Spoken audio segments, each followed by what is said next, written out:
Hey everyone! Today on the plastic canvas we're painting the Voidwarden from Gloomhaven Jaws of the Lion by Cephalofair Games.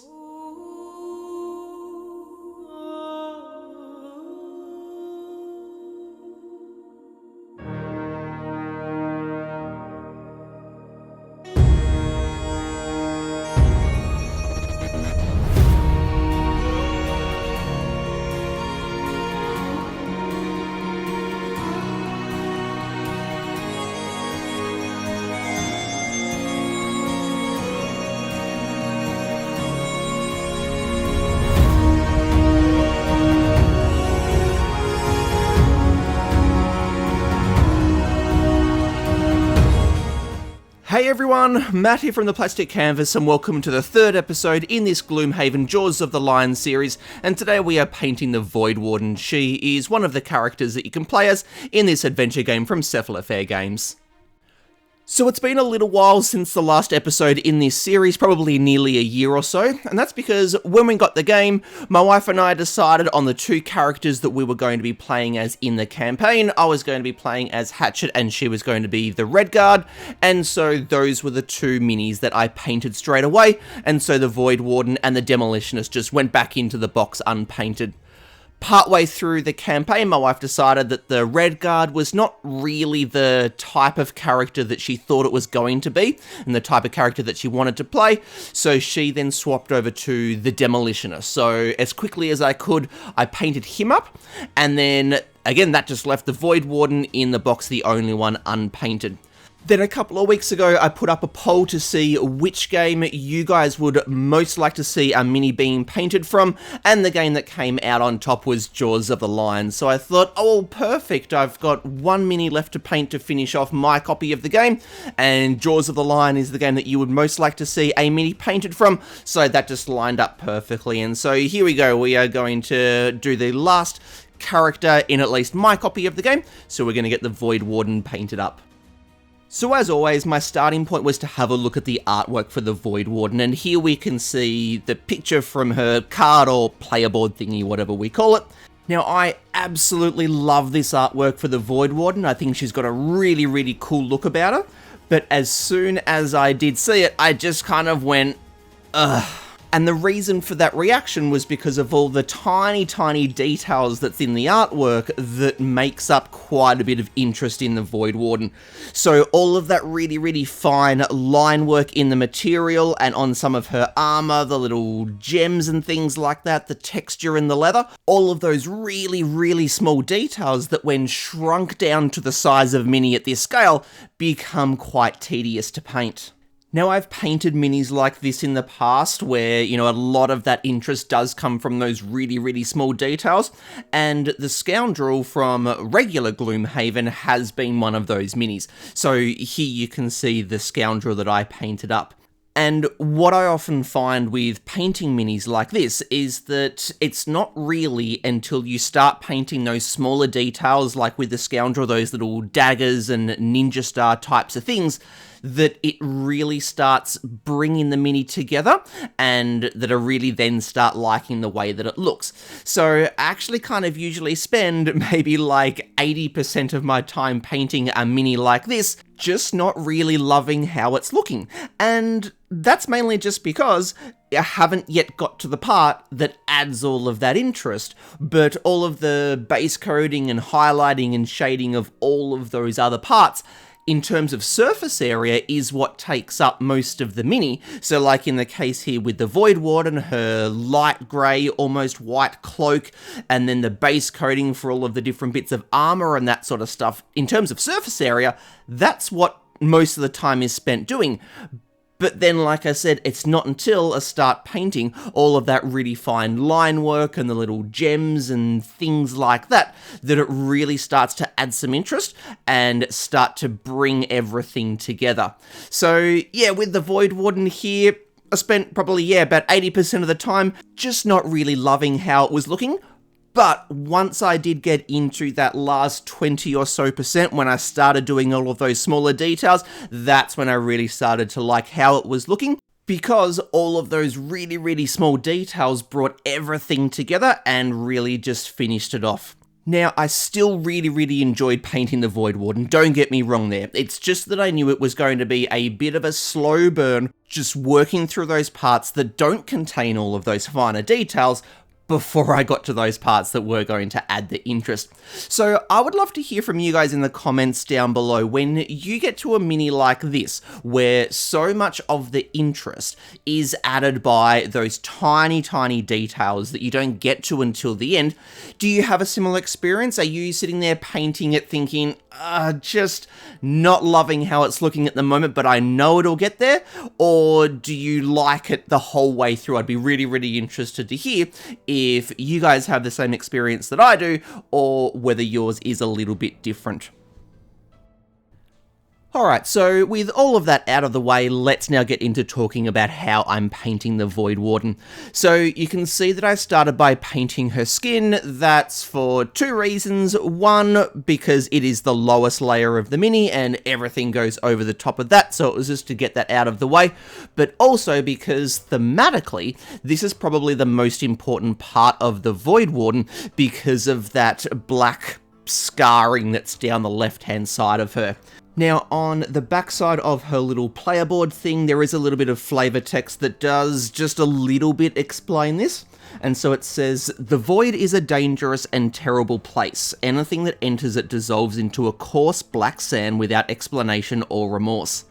After a near-death experience with the void as a child, which scarred the left side of their body, the Voidwarden made it their duty to protect others from a similar fate." So nothing's really actually explained about it, but it does give just enough information to be able to start painting it. So to build up that effect, what I wanted to make it look like is that there is a bit of a subtle transition from her normal skin color through to this blackened part. So I just base coated with tan skin, chucked a wash over the top of it, and then started the highlighting from there, just so that the highlighting of the skin was done. And then I just started to mix in a little bit of black into the tan skin, thinned it down, and then just blocked that in to the whole area that I wanted to look as though it had been touched by the void. Then I added a little bit more black, and then just reduced the amount of surface area that I was covering, and left a little bit of that first layer exposed. And I just built that up over a couple of layers, adding in just a bit more black each time until I was pretty much painting with just pure black. And that was obviously the smallest amount of surface area that I covered out of those layers. And what that created was just, a little bit of a transition from her normal skin tone through to the black, just to make it look as though this black scarring is spreading across her skin and will possibly continue to do so. And now I'm starting to work on these thin strips of material that make up part of her robe that have this yellow, almost gold colouring to them. Now, the main thing with these is that I wanted them to read as a different material to her boots, which have more of a metallic gold look to them, which is why I painted them with one of my gold metallic paints, threw a black wash over the top. But with these, still need them to be that gold color, but to look as though they're material rather than actual metal. So I just base coated them with one of my mid-range browns that does have a little bit of yellow in it. And now I'm just starting to highlight it and bring in more of that goldish sort of color by adding some yellow into that original brown color that I base coated it with. So with each layer, I'm just adding more and more yellow in. So just blocking in where I want the highlight to be, and then just feathering the edge out away from the direction of where I want the brightest part of the highlight to be. And by feathering that edge out, it will allow more and more of the undercoat colors to come through, which will give those nice subtle blends. And so you can see with the final layer here, this is now just straight yellow right up the top there where the light would be hitting this band of material the most. But again, still feathering out the edge so that there's a nice subtle blend from the brightest part of the highlight down into that shadowed part. But yeah, that yellow that gets mixed in with each layer gives it that goldish look that I'm going for, but because it doesn't have that sparkliness, I suppose, that the gold paint that I painted her boots with has got, it means that it reads more as a material rather than an actual metal. So even though the coloring's very similar, I do think it actually reads as different metal, so I was happy to be able to get that bit of differentiation. And now we're just getting onto the main part of the Voidwarden's clothing, which is that light grey, almost white cloak. Now, if you saw the last video that I put out, which was the church servants from Bloodborne, you will have already seen the process that I'm going to go through to paint the cloak, as well as the colours that I'm going to be using, because the end colour that I'm going for the Voidwarden's cloak is exactly the same as what I did for the church servants. And one thing that I talked about in that video that rings true for this one is that if I'm painting something that is meant to be white, I find the key to being able to successfully painting it, because white's a very, very difficult colour to work with, is to not actually paint it white. And there's two main reasons for that. One is that white is a notoriously difficult colour to work with. And that's because both trying to shade it and highlight it is very, very difficult, because to shade a colour that is just that light, to try and darken a colour that's that light, is quite difficult. And then to highlight white, well, you can't, because it is the brightest colour. You've got nowhere to go from there. And the other reason why I never base coat something with white is because if you actually look at things around you, very, very few things are true white. Most things are either a very, very light grey or an off-white. And so if you want a more realistic look to something that you're painting, it's best to not actually paint with white. So what I've done here is just base coated with one of my lighter greys. And that means that I'm going to have a bit of room to go brighter, eventually work up to white for my absolute brightest highlights. But also because the grey is a noticeably darker colour than white, it's going to make it much, much easier to shade as well. So the base coat colour was Stonewall Grey, and then into that, to start doing the shadows, I mixed in some Stone Grey. And all I did there was just thinned it down, so a fair bit of water mixed in with it, blocked it into where I wanted the shadows to be at their darkest, and then just feathered out the edges away from where I wanted those shadows to be, so that as the paint thins out by feathering out the edges, it allows more and more of the Stonewall Grey from underneath to show through. Then after I let that dry, I then just added a bit more Stone Grey in to darken it a bit more, and then just repainted where I wanted the shadow to be its darkest, but I just didn't cover as much surface area. But still, I feathered out the edges after I'd blocked it in to make sure that there's a smooth blend from one layer to the next. And then after a couple of layers, I was working with just Stone Grey as it was really starting to darken off. And then now here, I've done a couple of layers where I've added a little bit of black into it. But I'm still just following the exact same process where I'm gradually reducing the amount of surface area that I'm covering as the colour that I'm working with gets darker and darker, until that layer there, which was a fair bit of black mixed in, was a very, very small amount of surface area that I covered it with, but I still feathered out the edges so that there was a blend back into the previous layer. And now for the highlighting, it's just going to be the exact same process, but kind of in reverse, I suppose. So I've gone back to the Stonewall Grey and then mixed in a little bit of white just to lighten it off a bit. And then I'm just blocking in where I want the highlight to be, and then I'm just feathering out the edge in the direction towards the shadows so that it gradually thins it out and allows those colours that are already there to show through, so that we then start to get a blend from the highlight through to the shadow. And then once this dries, I'll add in a bit more white. And just like when I was doing the shadows, I'll just gradually reduce the amount of surface area that I cover with each layer as it gets lighter and lighter. But again, feathering out the edges to gradually thin it out so that the colours that are underneath are allowed to gradually show through, and that's where those smooth blends come from. And so for the rest of the highlighting, each layer I'll just be adding more and more white, gradually reducing the surface area until I get to the final layer of highlighting where I'm actually working with pure white, but that will be a very, very small amount of highlighting, just where I want those highlights to be at their absolute brightest.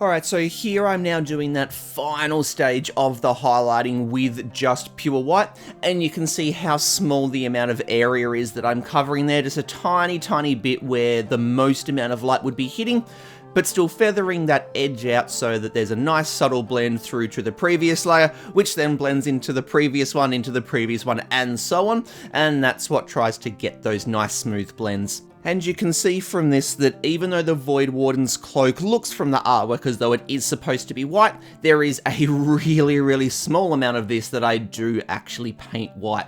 And that's just because if I base coat it with white, like I said earlier, it just makes it impossible to highlight because you don't have a brighter color to go to, but also white is a really difficult color to shade, because again, it is just so bright. And so you can see here from this shot, sort of looking all around the mini, I've just followed the exact same process across all parts of the cloak, just using those exact same colors for the shading and the highlighting, but just working on feathering out those edges just to get those blends from one layer back into the previous one. But yeah, so if something is supposed to be white, much easier to not actually base coat with white. Start with a very light grey, and that'll just give you a bit of room to highlight with, but it'll also make it easier for you to darken the colours off to shade with. Alright, so from this point, that's actually the majority of the base coating done. From here, really what's left is just all of those really small details that I was talking about earlier in the video. So like this really fine line work in the clothing that I'm doing at the moment. There's also little objects on her belt, like a little gem kind of looking thing in a pouch, and then a potion bottle as well.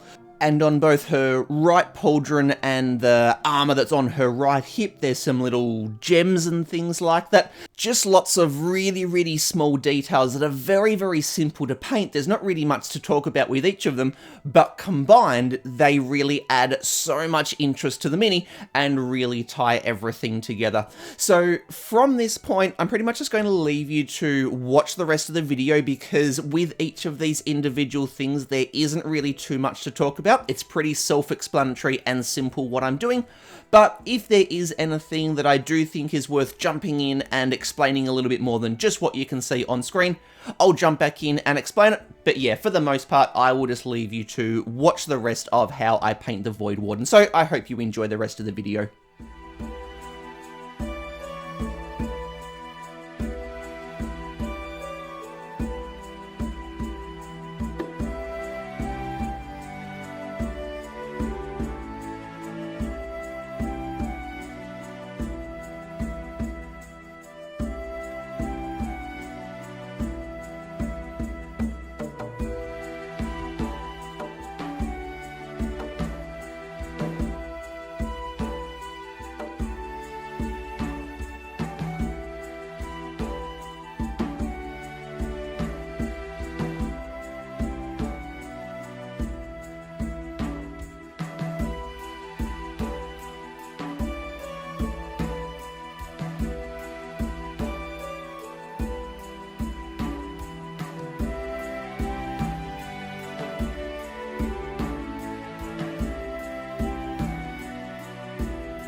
Alright, so I think the way that I paint this orb thing here on the end of the staff is something worth talking about because I do paint it a little bit different to the artwork. In the artwork, it is almost black. It looks like it's got just a little tinge of purple to it, which is why I've gone with purple, but it is very, very dark. But I wanted to add a little bit more visual interest to it by working up to some lighter purples, just to make it look like it's glowing a little bit more than just sitting as a really, really dark color. So I just base coated with a really, really dark purple, and then I moved to a lighter purple that was still quite dark, covered a fair bit of the top half of the orb, and then with the paint still wet, I then just smudged, for lack of a better word, those edges together a bit inconsistently because I wanted a bit of a swirly kind of pattern to it. Then I went to my lighter purple, put that on the top, again with everything still wet, smudge those colors together, again with a bit of a swirly motion, so it kind of looks as though it's maybe a little bit sort of gaseous almost, and that those colors are sort of blending together, and then just finished with a bit of white in with that light purple color on top, just to really kind of lighten it at the top, so that you can really see the contrast between that dark purple at the bottom, and then the light purple at the top, really to help make it look as though it's glowing, but not actually giving off light, and that there's something mystical and swirly on the inside of it. And I haven't done it yet, but I do it next while this gap filler that I use to build up a bit of mass on the base is drying, is that I throw a gloss varnish over that orb, just so that when it dries, it leaves it kind of looking glassy and reflective, just to add an extra little bit of an element to it.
Alright, so just as the last couple of things are being done to the base here, and then a black rim around the edge just to clean everything up, our Voidwarden is finished.